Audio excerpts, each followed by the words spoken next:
There is no way I can keep living like this. I have to get into school no matter what. My end goal is to be an amazing prosthodontist. Hello everyone, welcome back to another video podcast. For today's guest, I have Dr. Leo Marquez. He's an internationally trained dentist from Mexico who's currently a student at the University of Michigan. He's in the ITDP, Internationally Trained Dentist Program. At other schools, it's called the CAAPID program. He has so many tips and pieces of advice for international dentists. So if you're an international dentist, this is definitely the video for you. He's also going to be going into his prosthodontic residency right after graduating from Michigan in a couple of months. So super proud of you, Leo. And last but not least, he also has a YouTube channel. It is in Español. So si hablas Español, go check out his YouTube channel because it has great information. Thank you so much for joining me on this podcast. And now onto the video.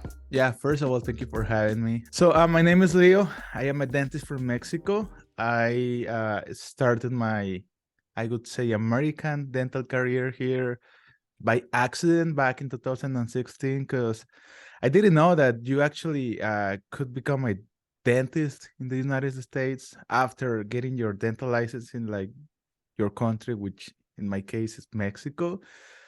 So my plan was to come here, start to work, save money, go back to Mexico, and apply for residency, specifically for pros. So because pros is kind of expensive here and everywhere, but in Mexico we don't have like the FAFSA system, or we don't have like banks supporting you to get through the education. I was like, okay, I have to do this by my own. So I decided to come, started to work hard. I was working actually in a farm at that time because I was living in the middle of Iowa. And then someone told me like, hey, why don't you apply to a position for a dental assistant in the community health center? Because I believe like 60% of the patients there, they are like from Latin America, and they had a hard time communicating with those patients, right? Mm-hmm. Funny thing, at the time, I couldn't speak any English at all, like at all. Wow. A farm in Iowa. Yeah. So technically, I got a position as an interpreter, even though I couldn't speak English. So it was super funny because before going into the room, I used to meet with the doctor, which is who was like super nice dude, like extremely nice dude. He was like young. He like understood the situation, and he was like, yeah, I rather struggle with you like with the communication, because you already know the dental terms and you already know what is the difference between irreversible pulpitis and why we have to offer extraction or endo. So he was like, yeah, I rather have a hard time at the beginning with you. So we used to meet in his room, in his office before, and he was like kind of writing the things he wanted to say to the patient. And I was like, okay, I know this, I don't know this. Let me just translate it in Google just to see what you want to say. It was funny. Now that I am like thinking back, it was an adventure. So it was there working in the community health center when I was like, okay, dentistry here is amazing because they have like the dental assistants, they have the hygienists, they have the front staff, they have the digital key, they have the digital toys. And I was like, I love how everything is set up here, because even the respect of a doctor, of a dentist here is way different than in my country, and I believe different from others countries in Latin America or even like Asia.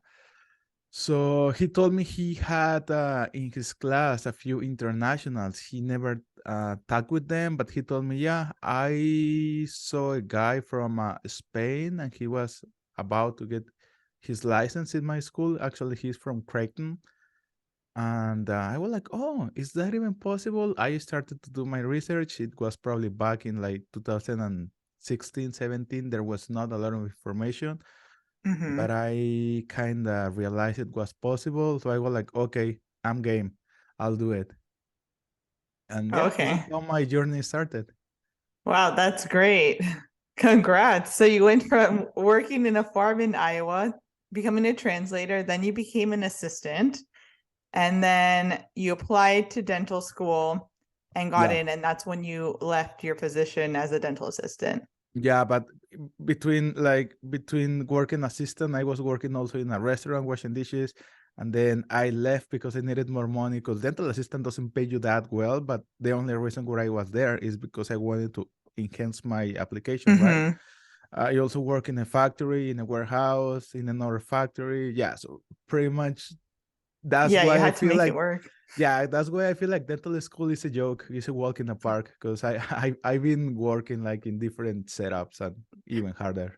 Yeah, wow. That's great. So how did you learn English Just while working as a dental assistant? And then I know yeah, you had to, just talking to like native speakers and Duolingo, so and okay, also just like watching YouTube as well. I was putting the videos 0.75 speed with the captions.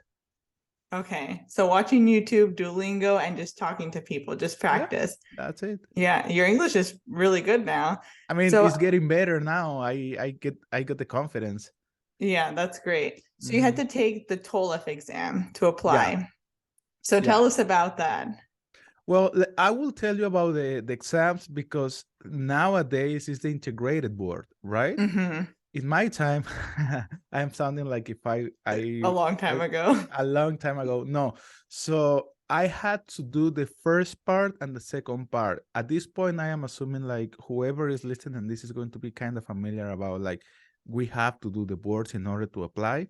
Mm-hmm. So when I did them, it was the first part and the second. So the first part wasn't that dental related because there was a lot of information that it was not necessarily 100% dental related, which was a nightmare. For that one, it took me like 7 to 8 months to study because even though I was learning, I still remember I started with the flashcards. I still remember like mentally flipping the first flashcard ever and highlighting like, oh, I don't know this word, I don't know this word, I don't know this word. 75% of the flashcard was highlighted. So Wow. it took me forever to study for that one, like Mm-hmm. forever. This is That, NBDE part one. yes, correct. The part one, and that was probably 2017. So this is why I was back and forth between like working in as a dental assistant and then not working because I was like, when I committed to study like fully to it, I decided just to quit my job and work, study for 8 hours a day. So I was like saving money, studying, presenting the test, running out of money, start to work again, save some money, and then start to study for the second part. So I was like on and off. Mm-hmm. Wow. Yeah, so that one took me like 8 months, and then I did it. I think I still have like PTSD about it, to be honest. Like I cannot stay more than 3 hours in the computer, like just staring on the screen because I feel like, oh my gosh, this is like studying for the board, the first part. And Oh then my gosh. that was a pass. I think, and we're going to talk about it. I think nowadays everything is more like a streamline when it comes to a study. The second one, actually, I failed the second one. Part two. The part two, yeah. And you I took this while being in dental school. Is that correct? No, because as an international, you have to first pass both of them, and Both of then them. yeah, and then you have to apply for dental school. So when we had the part one and part two, the some schools they gave you the option to only pass the first part and take care of the other one while you're in school. Yes, some schools allowed you to do that. The problem was, will the school take you because you are competing with a lot of people who already passed the second part, right? Mm-hmm. So one thing was that they were allowing you to do that, and the other completely is if you were a strong candidate or strong enough to make it without the second exam. So it was an advice that everyone who was applying and everyone who wants to apply to the programs, even though there might be some programs that say like, listen, you don't have to do it. It's always a high recommendation to do it because you are going to be like a stronger applicant. If someone has like similar application um, as your application, but the other one already passed it and you did not, so there is a clearly advantage over the people who already did it, right? Mm-hmm. That makes sense. So I failed the second one, and as soon as I realized, oh, I failed, and super funny because when I was doing patient management, I had a lot of like scenarios about patients. Like the patient is, I don't know, let's just say the patient was really nervous, and she mentioned something, and they were giving you like a weird wording, and I didn't know the Mm-hmm. words. So Oh no. when I received my when I received like the results, they tell you how well or bad you perform in every subject. Patient Mm-hmm. management was like The garbage, worst. was like really bad, like extremely bad. And I was like, okay, I only studied like patient management for the second time, and I was fine because for treatment planning it was like way above average, but for patient Uh-huh. management was like way below average. So Oh I only had wow. to start. I only studied like the three worst subjects that I performed. So I immediately retook it after 3 months, and this is how I cleared the exams. Now, when it comes to the TOEFL, yes, the TOEFL. I believe when you compare the TOEFL against the board, the TOEFL it's easier. Okay, good to know. Yeah, it's easier. Why? Because well, it's cheaper nowadays. I believe it's like $250. I don't remember. It's easier because it's shorter. It's easier because you only have to focus on writing, speaking, listening, and reading. So you already know. So if you are listening to this, you already know some English, right? So Mm-hmm. you are only trained to learn English based on their format, meaning they are going to, they want you to write an essay based on how they are grading it. So you have to practice a lot. Actually, I did that 4 times. And this is a good thing about the TOEFL that you only send the score you want. So it doesn't matter if you did it at the first time or at the seventh or eighth time. If you perform well in one exam, you only send that one and they don't know how many times you did it. This is why I feel like it's easier because you don't have the pressure like, oh my gosh, if I fail this, it's going to look so bad in my application. Oh, okay, yeah, I see what you mean.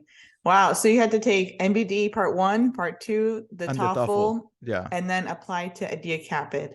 correct. So the advice here is first do the integrated board because that doesn't have expiration date. Mm-hmm. Whereas most of the programs they require you like a TOEFL scores no older than 2 years.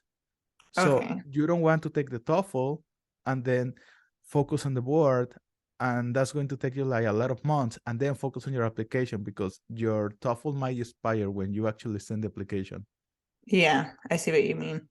Unless you plan to apply within 2 years, Oh one yeah, or 2 years, right? yeah.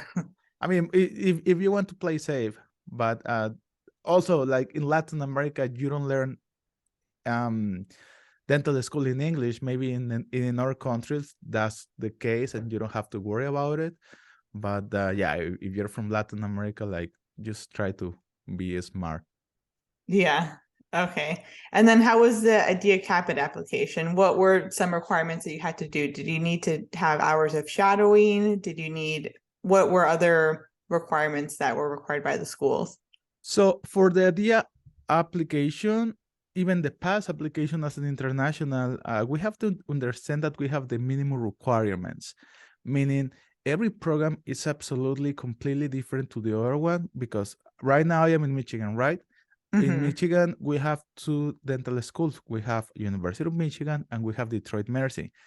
Every institution is going to be so different to each other that you only have a few things who like are requirements for all of them. So you have to take in consideration GPA. Mm-hmm. Some schools they have the minimum of 3.2 GPA. Some schools don't have any recommendation as far as what is the minimum GPA. So the recommendation is the higher the better because you're more competitive. Um, it's a must. You have to have your dental diploma no matter what. Because Okay. remember, you are applying as an international. Even though you finish dental school, that's why I have to delay also my application for like a year because I was like ready to apply, but my diploma wasn't ready. My university in Mexico wasn't the greatest as far as giving me the documents on time. So because I didn't have my diploma, even though I had a paper that says, yeah, Leonardo successfully finished all the subjects and he is competent to become a dentist, I didn't have my diploma yet. I even talked to, I don't remember, like I called the people at CAAPID and people of ECE, and they were like, no, we need your diploma. If you don't have it, like that won't happen. So you need the diploma. You need exams. I already mentioned some programs don't require you to have the exam, but that's a recommendation because you're going to be a stronger applicant. So some programs, they will require you to do the TOEFL. After that, everything will vary. So for example, you will have a program like most of them, they want you to have any kind of experience in the United States because dentistry is so different here than in different other countries that at least they want you to be familiar with how dentistry works here. And you can do either like shadowing, you can work as a dental assistant, you can do volunteer in like a clinic, you can do research in a university, you can do volunteer in different places dental related. So it will work a lot on your favor if you have like any kind of American experience when it comes to dentistry, that's for sure. Work experience. They also like work experience in your country. So if you were working like 1 or 2 years, or even more, if you were a teacher in a dental school, if you had publications. So pretty much in the CAAPID, you have to put absolutely all your dental information. CAAPID, I would like to say if you are like trying to make a really good application, you have to spend hours only navigating through CAAPID because it has a lot of information. You will be able to display a lot of information, so you will have to be smart about how to present that information and where and what wording to use. Because, for example, to me, it was really difficult at the beginning because every single day after coming from work, I was just navigating through CAAPID. I was just watching videos in YouTube about what people were saying about how to improve your application. And so I was getting tips here and there. So CAAPID will ask you for absolutely any experience you have dental related. And I definitely put a lot of my experience. In my case, so let me tell you a little bit about my case, right? I applied during 3 cycles. First one, super late. It was extremely late. I applied to like 5 programs. And why did I apply late? Because I failed the second one.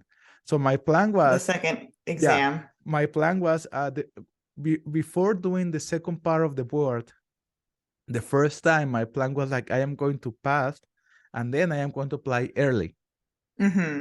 So because I failed, you have to wait 3 months between the first attempt and the second attempt. So I immediately booked the exam 3 months after that. I did it and I passed it. And I was like, should I apply or should I not? Yes, I am going to apply. I was requesting the recommendation letters. I was doing the CAAPID, so that took me like longer. When I was ready to apply, it was like really late. The deadline was like in 1 week for most of the programs that I apply. I applied to like 5 programs. I was like, well, I am just going to apply just to see how it goes. Applied to 5 programs, and then I got 3 interviews. And guess what? Because I was so busy working, I was so busy like doing a lot of things, I did not took my time to do my research about how to be good in interviews. Wow. And I did so bad. I was like, that was my greatest lesson, to never show up anywhere like unprepared.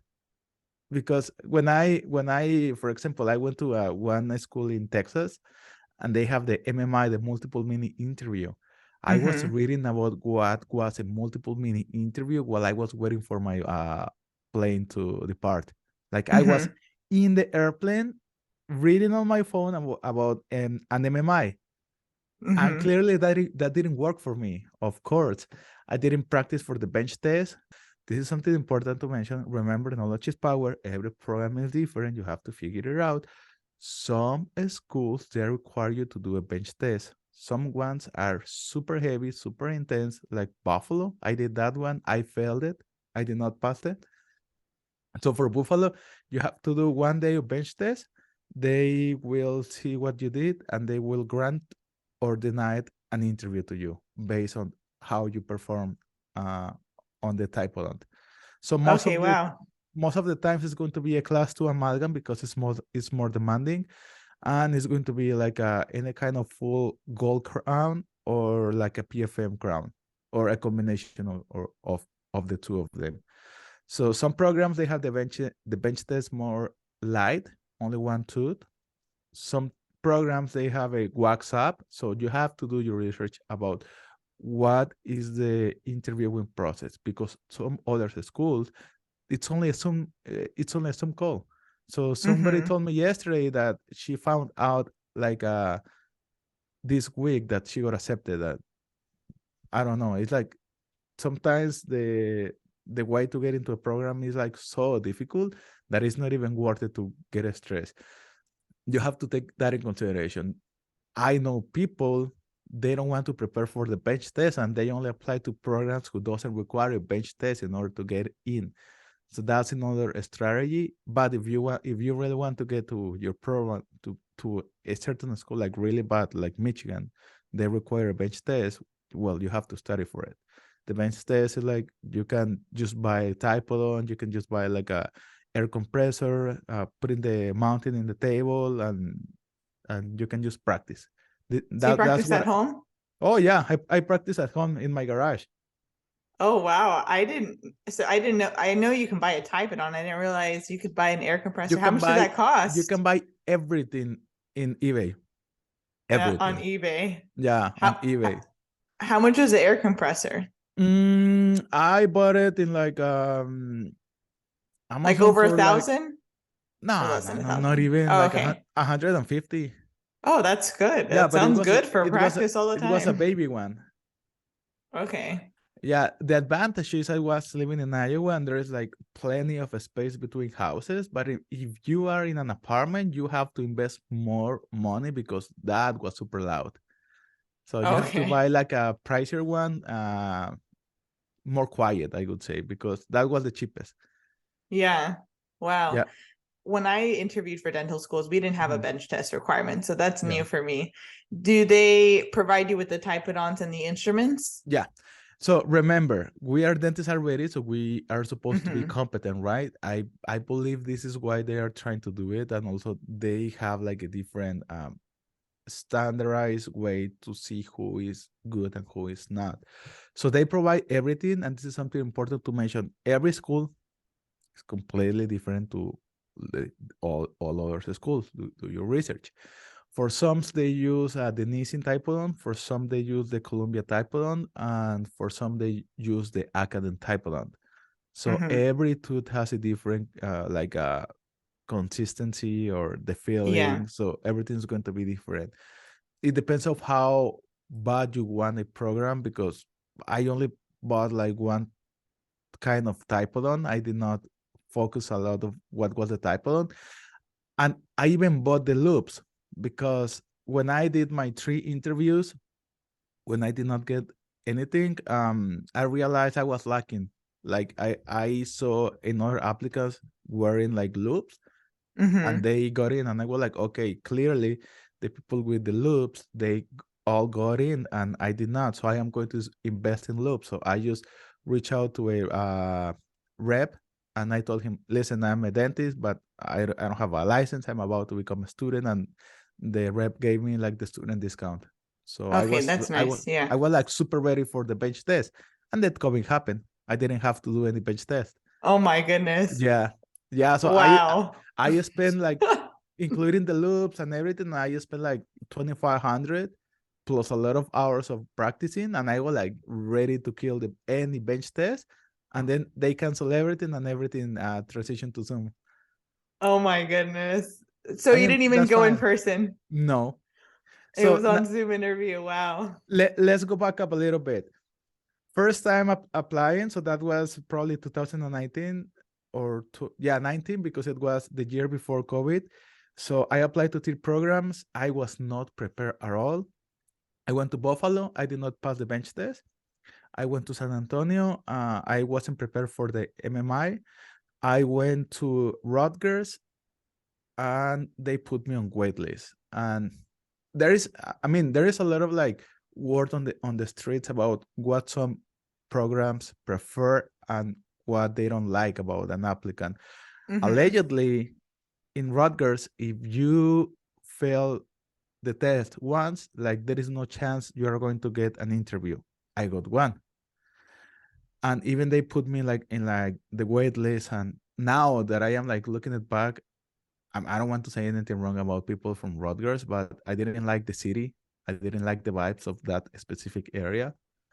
And I am so happy now in Michigan. I am like, okay, that's good. So now let's talk about my second time applying.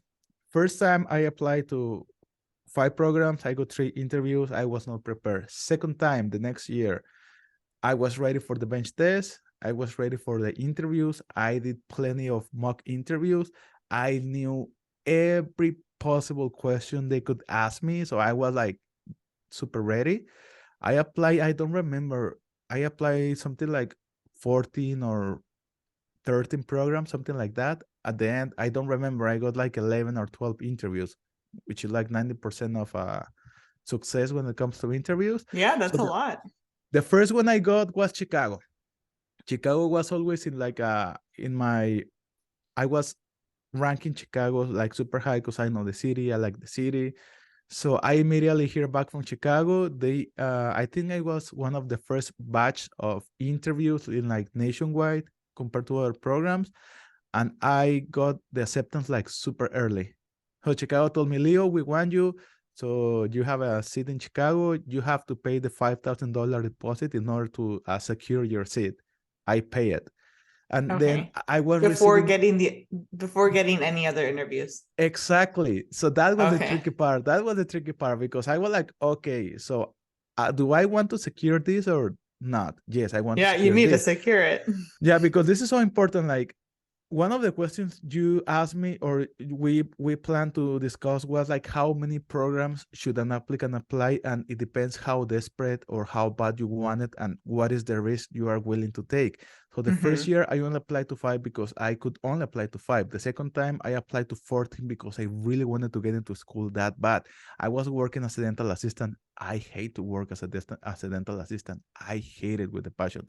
I was working in the factory at the same time. So I was working 70 times. I was working 70 hours per week. So that's a lot.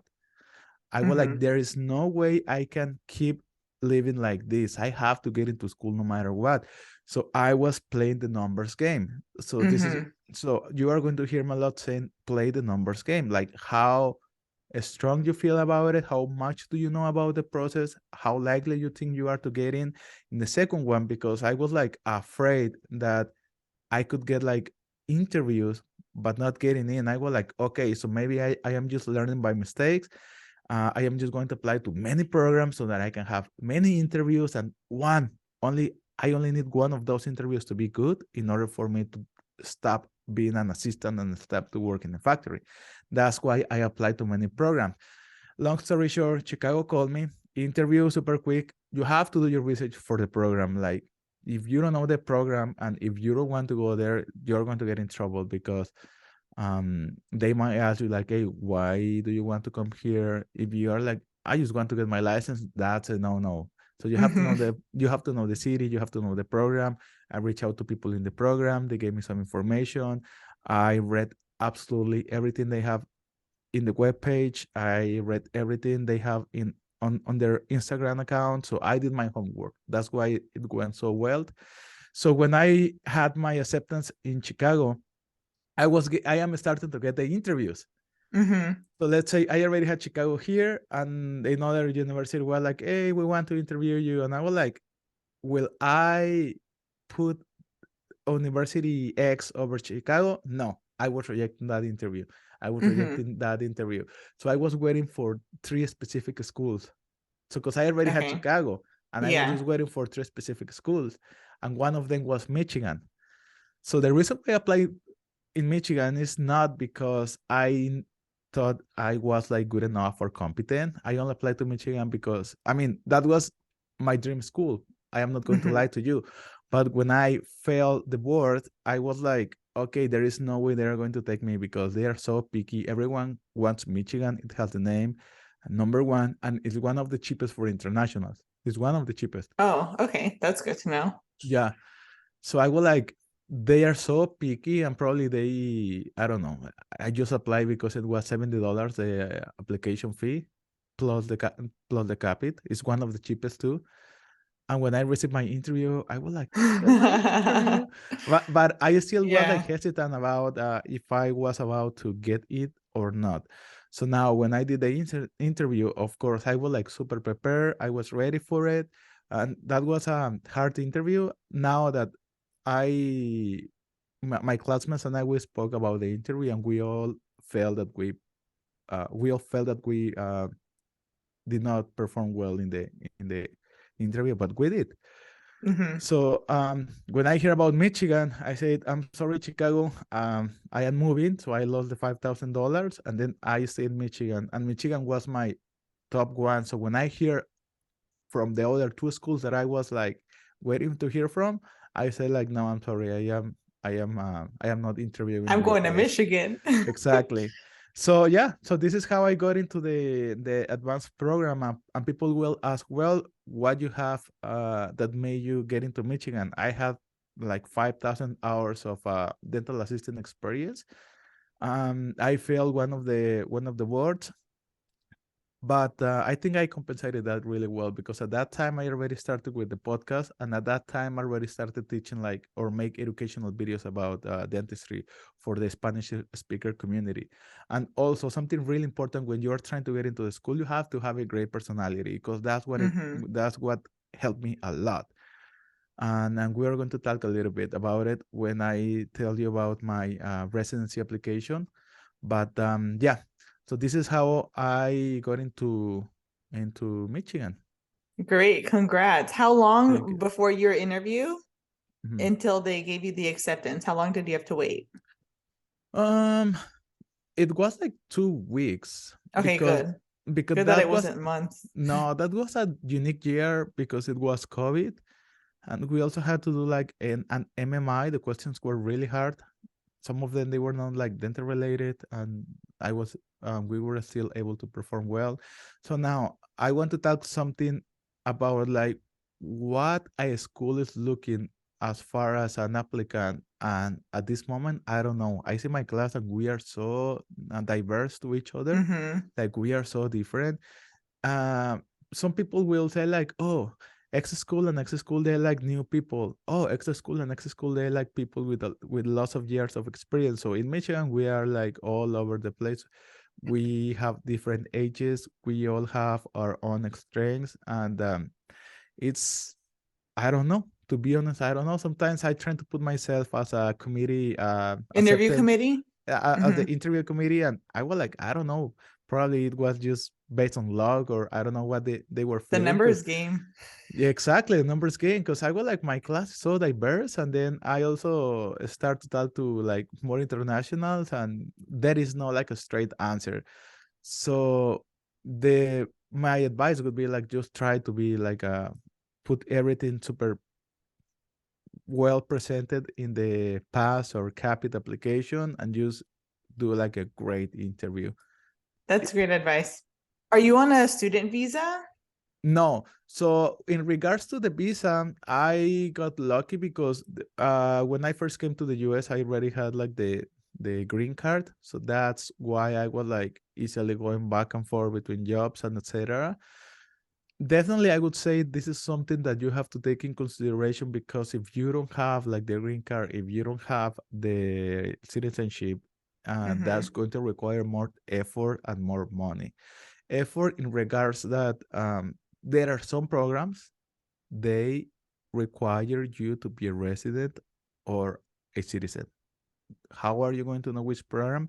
You have to deep dive in the websites, and they are going to tell you there are programs who they accept a student's visa, and I know many people they did the interviews, they did the boards with the tourist visa because you have to be present here, and as soon Mm-hmm. as they get the acceptance, they can do the transitions for the student visa.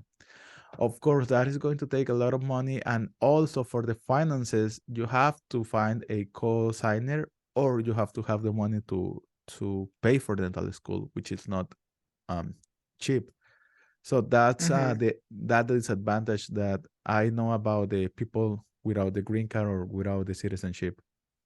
Yeah. So going into it, you knew you had to apply for a green card first. That was your plan Yeah, but going into it. Okay. at the moment when I was applying for like dental schools, I already had my green card, so I got it because of my dad. And actually, that's why I decided to also pursue dental school, because as an F1 visa, I would probably wouldn't be able to make it because my parents, they are like blue collar, and Hmm. I personally, like, I don't feel bad to having like a lot of debt to the school, but if I would have a cosigner, that could be a completely different story, especially if that cosigner were someone who was like blue collar. Could you imagine like asking like someone like, hey, I am going to ask for $250. Do you mind to be my cosigner? Like, Yeah, no, that's no. tough. Yeah, That's especially putting them in a tough position. exactly, especially when you are not making like not even six figures. So that's Yeah. why that's why I got so blessed to, to don't have to worry about this. And for the students who have the green card or they are residents, it's super easy. Like, you only get into school and they are going to give you like money enough to survive. Yeah. Are there other routes to practice in the US? If you are from a different country other than Canada or the United States and you're a dentist and you want to get the license, first of all, I have to tell you this is not cheap, this is not easy, and this is not quick. So the first route, the one that I did, is just to get into an advanced program, an ASPID, an ITDP, depends of how the school call it. And every program is going to offer this for international dentists. Some programs, they are like 24 months, 2 years. Some programs, they are 28 months, 2 years plus one semester. Some programs are 3 years. Every Hmm. program is different. So you have to get in, you have to go to school, and then you graduate with your dental diploma. Voila, it's easy. You can practice in any state of the United States you want to practice. A second route is just skip the ASPID or the Advanced Standing Program and just go straight to residency. I believe this is more demanding. You have to be a better applicant because you are competing with American dentists for a seat. And also, Hmm. we have to take in consideration it depends of the specialty. Let's say there is a word on the street that for OMFS is extremely difficult for internationals to get in, like extremely difficult, because remember we did not went to college and we did not have like we did not have any college education. So that's what I heard. Like, if you're an international, it's almost impossible to get into an OMFS program. There are more international friendly specialties. For example, I would say perio and pros. I have seen like plenty of people who are international. You get into residency, you go there 3 years, graduate, and then you will be able to practice only within your specialty. Meaning, if you are a periodontist, you are not allowed to do any crown prep or any composite restoration because you only have the license to practice periodontics, right? We Hmm. have to take in consideration that every state is different. Do you remember how I was telling you about every program is different, every university? So every state is completely different to the other ones. So as of right now, there is only 6 or 7 programs where states where you can practice only with the specialty. And the ones that I remember is Texas, Illinois, Michigan, Connecticut, Massachusetts, and I don't remember the other two. I think is Minnesota. So Hmm. you are going to have a limitation as far as where to practice. So if you only want to get like the license and not cost, well, as easy as possible, and you are not picky as far as where are you going to live, so this is a good option, but it's going to be a little bit more competitive because there is a lot of D4s applying and you are competing with like American dentists, right?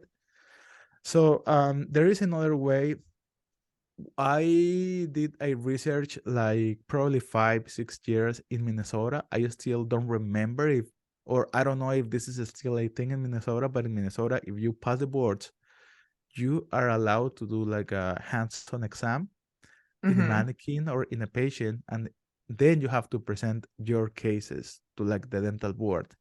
If they believe you're competent enough, you're going to be 5 years working under direct supervision of a licensed Minnesotan dentist. And after those 5 years, you're going to get grant your license. I didn't did my research in depth about it because when I came to the US, I did not have any experience. I did not have any cases. I did not feel that I was competent enough. I wanted to study like an American education, American school. Mm-hmm. So that might be another possibility. So just go to the Dental Board of Minnesota and just check it out. So I don't know if there is another state doing that as of right now. So another way to get your license is through an AGD or GPR, which AGD Advanced Education in General Dentistry, GPR General Practice Residency. There are some states where they will allow you to get your license if you go 2 years to any of those programs. As of right now, I don't know the names. I have to be completely honest because I never thought about to do an GPR or an AGD, and I already had my Michigan license. Well, not yet, but I didn't have to take that in consideration. But for sure, I know, I think Virginia or West Virginia is the only state where they are going to give you a license if you do like a GPR or AGD for 1 year. I know for Hmm. sure Florida will allow you to get your license if you go 2 years. So it's a matter of just go to the dental board of the specific state where you want to practice and just to see if this is an option. So something also to take in consideration is teaching in universities because you mentioned at USC you have some teachers, right? Mm-hmm. Yeah, I So remember I had an endodontics faculty, and mhm, he was from a different country.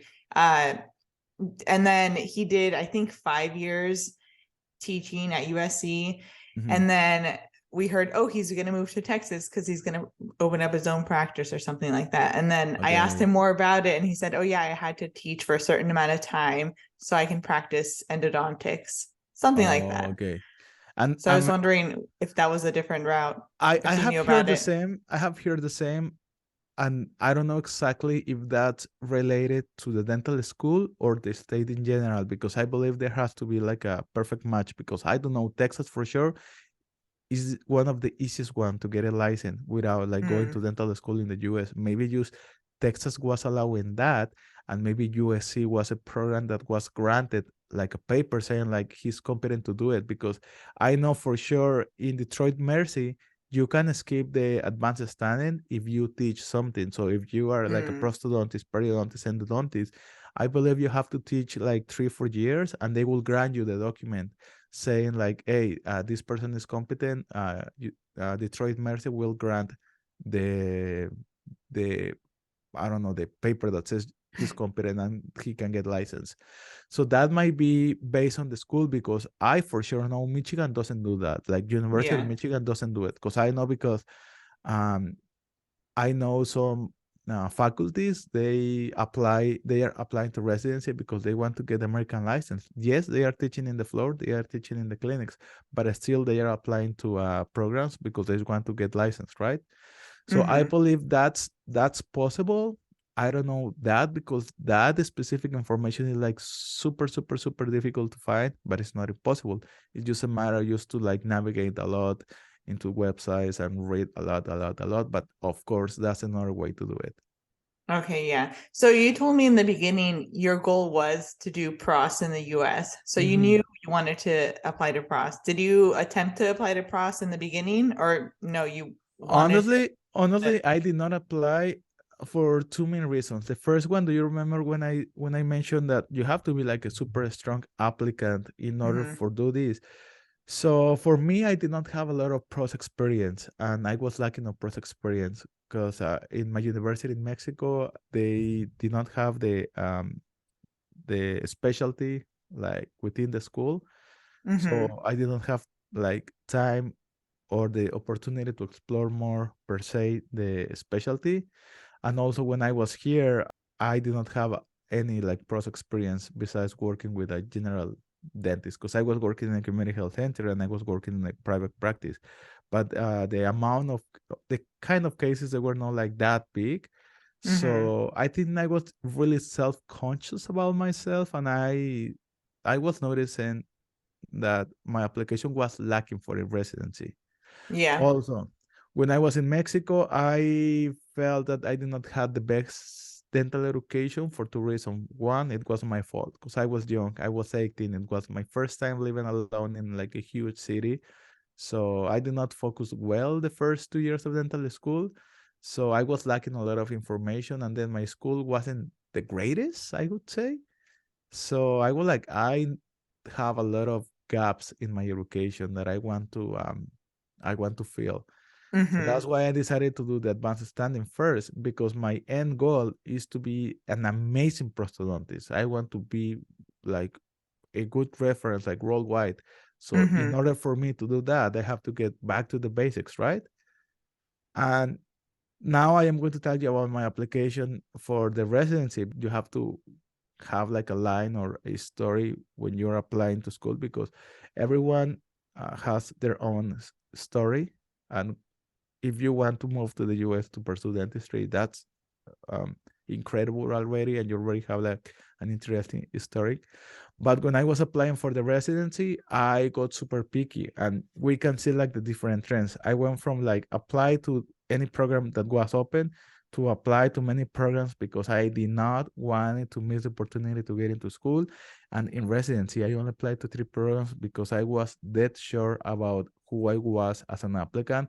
I was dead sure about my recommendation letters. I was dead sure about my statement of purpose or my essay, and I was Mm-hmm. super confident about who I was as an applicant, because I was like, I have a lot of chances to get into residency. The question is going to be which one will I Mm-hmm. apply? So I did like a super extensive research. I went to visit like 4 or 5 programs while I was in dental school. That's why I only applied to three programs, because I was really confident about my application, because I was applying as an international doctor who was about to get out of from Michigan. And Mm-hmm. even and I got the 3 interviews, and then I got into my top choice. And I know if I could rank another choice first, I could get in.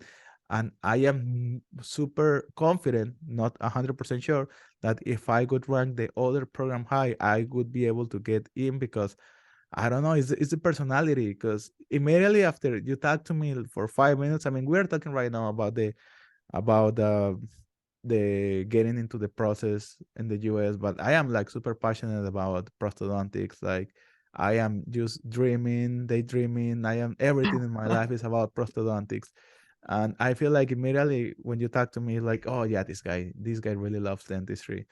So this is why I only applied to three programs, because I was taking advantage of the Michigan name. I was taking advantage of my experience with application. I was taking advantage of my experience with the interviews.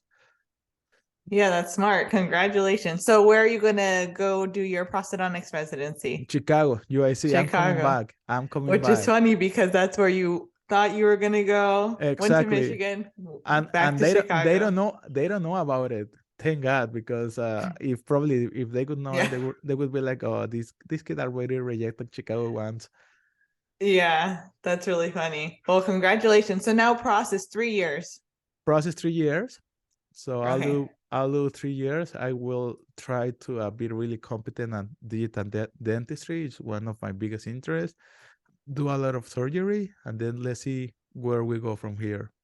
Okay. And then what are your plans for afterwards? In the very beginning, I believe you said you wanted to go back to Mexico, Mhm. or do you want to practice in the US? I'm No, I assuming want to US, practice in the right? US, because now there is no way I can pay back my student loans if I go back to Mexico. Like there is no way. Mhm. I already know that for sure. Which I'm fine, because at the beginning I was like, oh, I want to go back to Mexico. I miss my place. Yeah, but now I am getting more used to live here in the United States. So my plan is to have an office. I Mhm. love business. Like the way that dentistry works in this country is just amazing, because when you open a practice, it's like, okay, this is like real business. Like you can do as much as a little. And dentistry is like so beautiful, because if you start to implement a few things here and there, if you start to standardize, the practice can grow as much as you want it to grow. So I feel like Mm-hmm. if you're a business owner and you're a dentist, that's like winning the lottery, because it's amazing. It's amazing. Yeah. So I am listening podcast, dental podcasts all day long, and I am so ready to have an office where I really enjoy to work. Like having everyone in my team super happy to show up to work and say like, "Oh, Dr. Leo is like super awesome. He's like a great dude to work for," and something like that. Yeah, you have a bright future. I can see how excited you are about it. So I Yeah, know yeah, it's going yeah. to work out. You have the personality for it. Oh yeah, yeah, yeah. I can picture myself like, hey, what do we have for today? This, and this. All right, if we do it great, uh, we are going tonight to tough golf or something like that. Well, congratulations. You've made it this far. How did you take money out for student loans? Did you take out federal loans or did you have Only to FAFSA. find loans? Oh, Only so FAFSA. you were able to apply to FAFSA Yeah, and take yeah. out With the federal green loans. card, Okay. you can apply to FAFSA, and it's super easy. You are like any other applicant, because I became a citizen in the middle of Mm-hmm. a school. Everything is the same. I only have to like update my status from green card holder to a citizen, and all application is exactly the same, because the only thing you need is the social security number. That's Yeah. it. Any other tips you would like to leave viewers with or any other advice that we didn't talk about?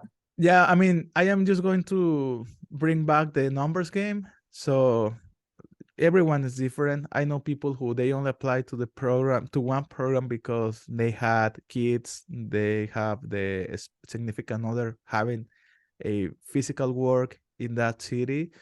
So everyone is different.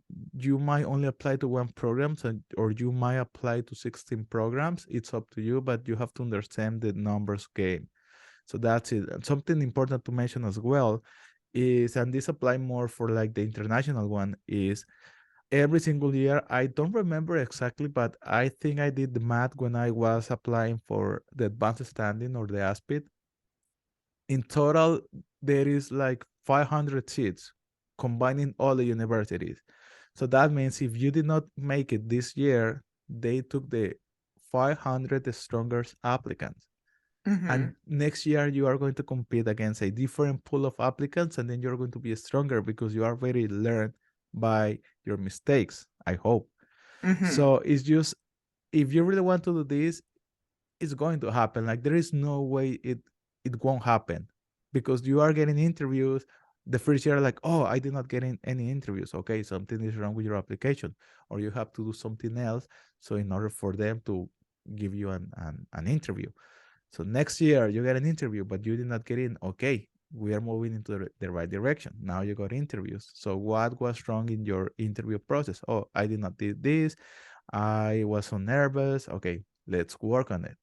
The next year you're going to compete with a different pool of applicants, and then you're going to be stronger. So you are getting improving, you are getting better, and it's only a matter of when. It's not a Mm-hmm. matter if you get in. If you really want it, because on the other token, some people they you send me a DM on Instagram like, hey, do I need to pass the board? Yes. Oh, forget about it. It's so difficult. Like they don't even that's 20% of the process. Oh yeah, and the board is only like 20% of the process, and people think like, oh no, it's too expensive. Oh no, it's too long. Oh no, it's not worth it. If I were 50 years, that still would be 1,000% worth it for me. It's just I don't know why people don't think it's worth it, but everyone is different. And thank you so much for doing this video podcast with me. I'm sure everyone that's an international dentist wanting to become a dentist in the US gained a lot of valuable information. Also, Leo has a YouTube channel that has way more subscribers than I don't even know how many subscribers it En has, but it's español, en but español, sí. uh-huh. So, si hablas español, go watch Leo's YouTube channel. He also has an Instagram. Yeah, the YouTube channel is called Odonto Academy. My Instagram is Dr. Leo. Oh, Dr. Leo Marquez. I totally forgot about my Instagram handle. It's Dr. Dr. Leo Dr. Marquez. Leo Marquez. Yes. Okay, I'll definitely put that in the description box. Thank you so much.